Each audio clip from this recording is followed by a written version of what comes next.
E aí, galera, bem-vindo a mais uma aula aqui do nosso canal. Hoje nós vamos dar continuidade à nossa sequência sobre funções.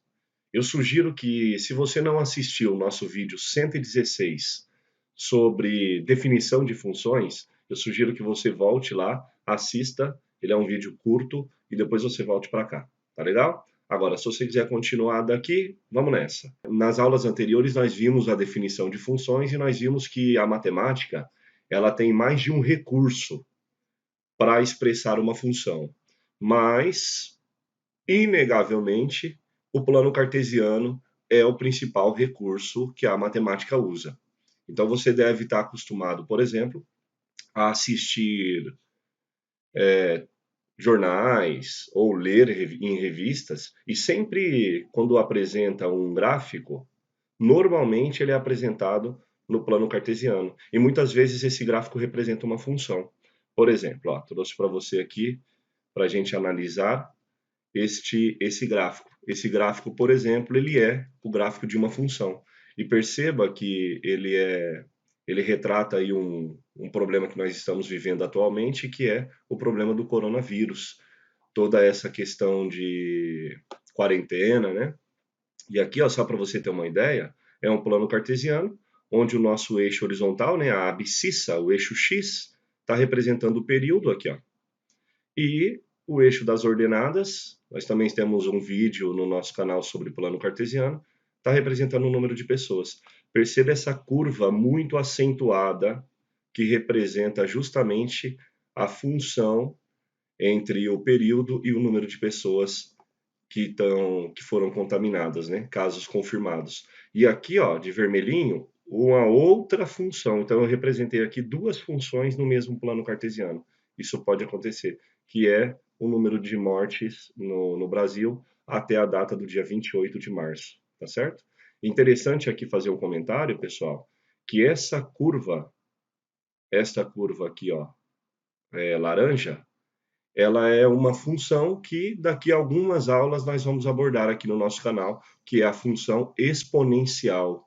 Então, quando você vê nos noticiários que nós estamos passando por uma escala geométrica, uma escala exponencial, é isso, ó. Ela começa com um crescimento tímido e de repente acontece uma explosão. O crescimento acontece muito rápido, num espaço de tempo muito curto. Se as ações não forem tomadas, essa curva vermelha aqui, ó, ela tende a tomar o mesmo caminho, a ter uma explosão de casos e ela começar a subir muito num espaço de tempo muito curto, tá bom? Então essa é um crescimento exponencial. Daqui a algumas aulas a gente vai falar um pouquinho disso. Mas por enquanto, a ideia é a seguinte: será que todo gráfico representa uma função? A ideia é gráfico automaticamente é uma função? E a resposta é não, gente. Nós vimos lá na aula 116 essa definição para função. Ó. É uma relação binária entre o conjunto A e o conjunto B, quando cada elemento do conjunto de partida A, atenção, essa parte é bem importante, porque aqui para a gente, o conjunto de partida, quando a gente for estudar funções no plano cartesiano, ele vai ser o eixo X, combinado? Então, o conjunto de partida é eixo X. Então, a galera do eixo X precisa se relacionar com a galera do eixo Y, tá bom? Então, para ser função, a galera do x se relacionando com a galera do y, os números reais do eixo x se relacionando com os números reais do eixo y. Agora, detalhe, galera, não pode esquecer da regrinha básica para ser função. Só pode relacionar uma vez. Lembra do vídeo de 116? A galera do domínio, que é a galera do conjunto de partida, só pode se relacionar uma vez. Tudo bem? Então vamos pensar rapidinho aqui comigo, ó. Eu trouxe para vocês dois gráficos, ó, primeiro e segundo. Vamos analisar esses dois gráficos e vamos pensar se os dois representam funções ou não.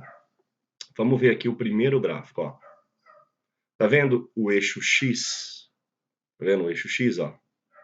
Você tá vendo, por exemplo, deixa eu pegar aqui uma caneta para a gente falar. Tá vendo, por exemplo, olha para o número 1. Você está vendo que o número 1 faz parte do x, ou seja, ele é conjunto de partida, isso é regra, o x é conjunto de partida. Está vendo que ele se relacionou duas vezes? Ó? ele se relacionou aqui em cima com o número 1, e o nosso x1 aqui, ó, se relacionou aqui embaixo também, ó, com o menos 1. Isso é para pegar um exemplo. Eu tenho outros números que se relacionam duas vezes também, ó. Por exemplo, o 0,5 que está bem aqui, ó, ele também está se relacionando lá em cima e ele também está se relacionando lá embaixo. Então perceba que nesse caso nós temos um gráfico onde nós temos elementos do eixo x que estão se relacionando mais que uma vez. Qual é a conclusão que a gente tira? Que este gráfico não representa uma função. Beleza? Agora olha esse segundo gráfico, que bacana.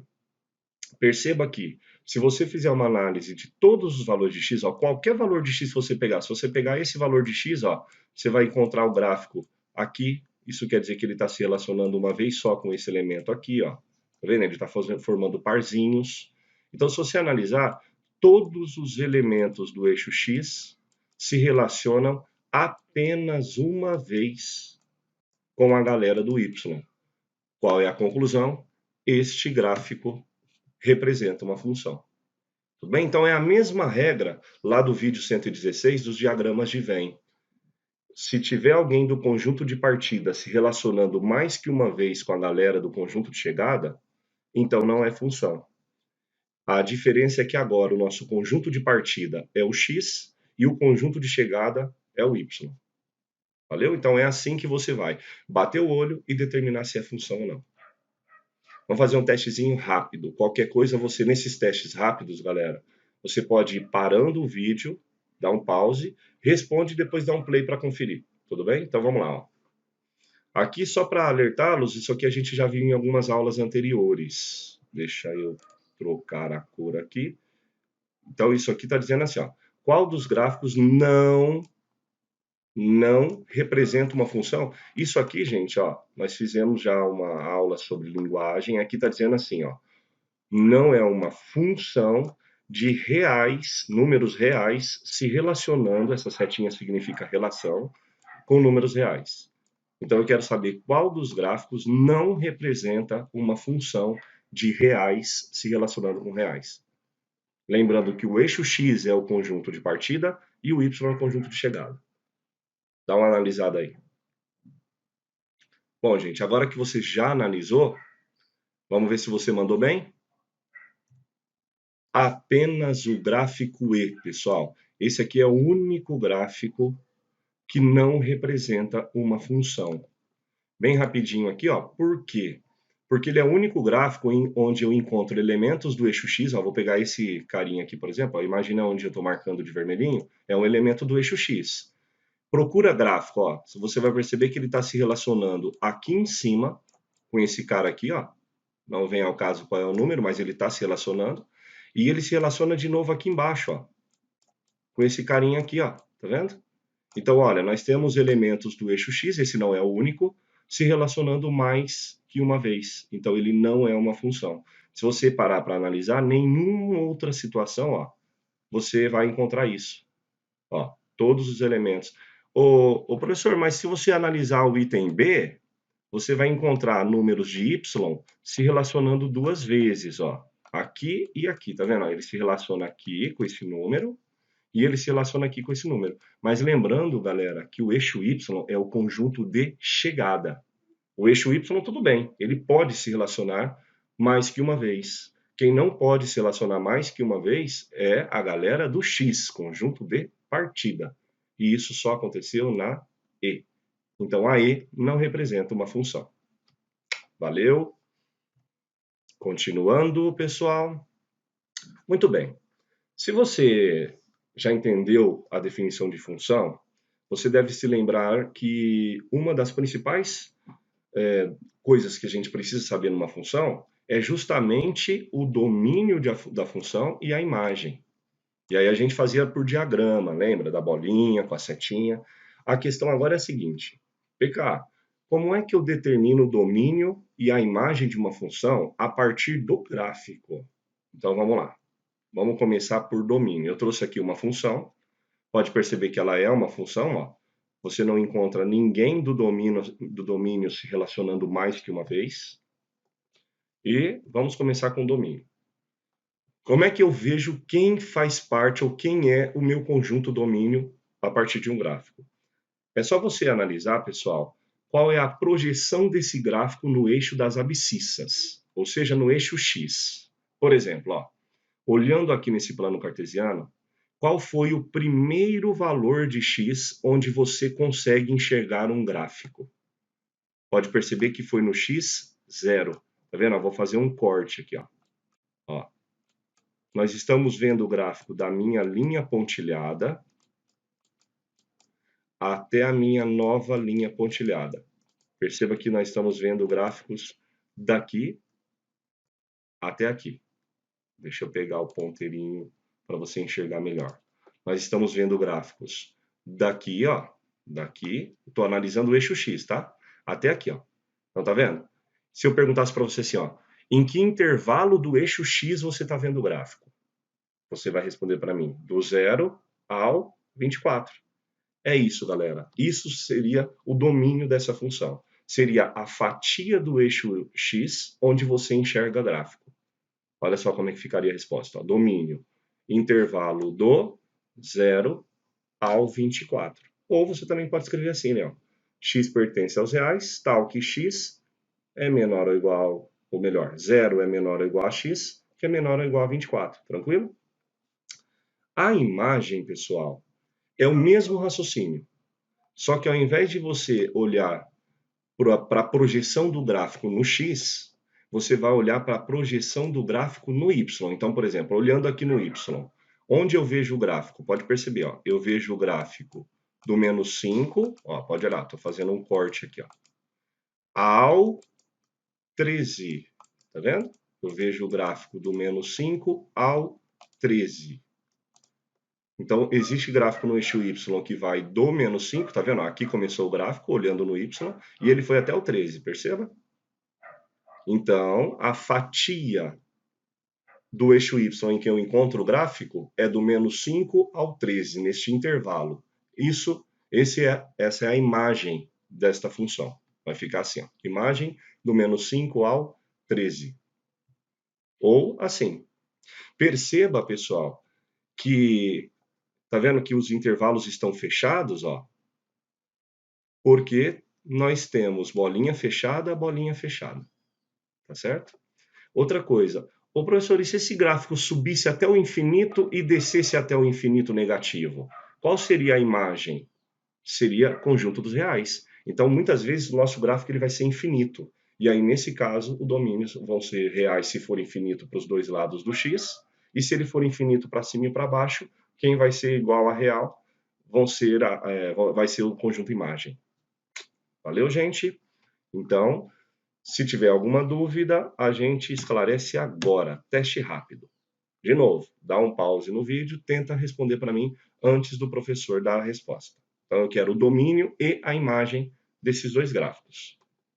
Pausa. Ok, galera? Vamos ver se vocês entenderam, então. Olhando aqui, ó, vamos começar por esse primeiro gráfico. Perceba que eu tenho o gráfico no eixo X, ó, vamos começar pelo domínio. Domínio você sempre olha no X. Qual é a fatia do eixo X onde eu vejo o gráfico? Perceba que eu tenho o gráfico do menos 3 ao 4, tudo bolinha fechada, mas você percebeu que tem uma falha no gráfico aqui no número 1, ó. No número 1, o gráfico falhou, então não tem gráfico no X1. Então, o domínio seria do menos 3 ao 4, exceto ali, ó, no número 1, porque tem uma bolinha aberta bem aqui, ó, tá vendo?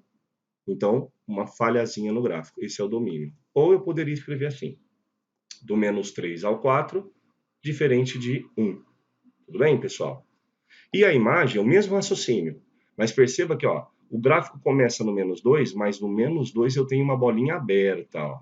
Então, o gráfico vai a partir do menos 2 até o 3. Então, como é que eu escrevo isso? Intervalinho aberto no menos 2 até o 3 fechado. Tudo bem? Ou assim, ó, y, porque a imagem é sempre y, pertence aos reais. Perceba que aqui, ó, intervalo aberto, ó, ficou menos 2 menor que y. E aqui, menor ou igual, porque está fechado, ó. Aberto aqui, fechado aqui. Isso é imagem. Vamos ver se você mandou bem no segundo gráfico. Eu estou vendo o gráfico do menos 5 sobre 2 até o 6 com bolinha aberta. Isso analisando o eixo X. Ó, tem o gráfico deste X até este X, só que excluindo ele. Então, intervalinho aberto. Então, vamos ver o domínio, olha lá. Ó. Fechado do menos 5 sobre 2 até o 6 aberto. Ou você pode escrever assim. Imagem. Começa no menos 2 aberto, tá vendo que a bolinha está aberta? Então, o gráfico vai do menos 2 até... Qual é o maior Y que eu vejo o gráfico? Ó, o 3. Então, do menos 2 aberto ao 3 fechado. Ou você pode escrever assim também. Lembrando que quando você tem um intervalinho aberto, ó, tá vendo esse símbolo que o professor usou? Também poderia ter sido usado um parênteses aqui, ó, só desse lado, para indicar intervalo aberto. Valeu, gente!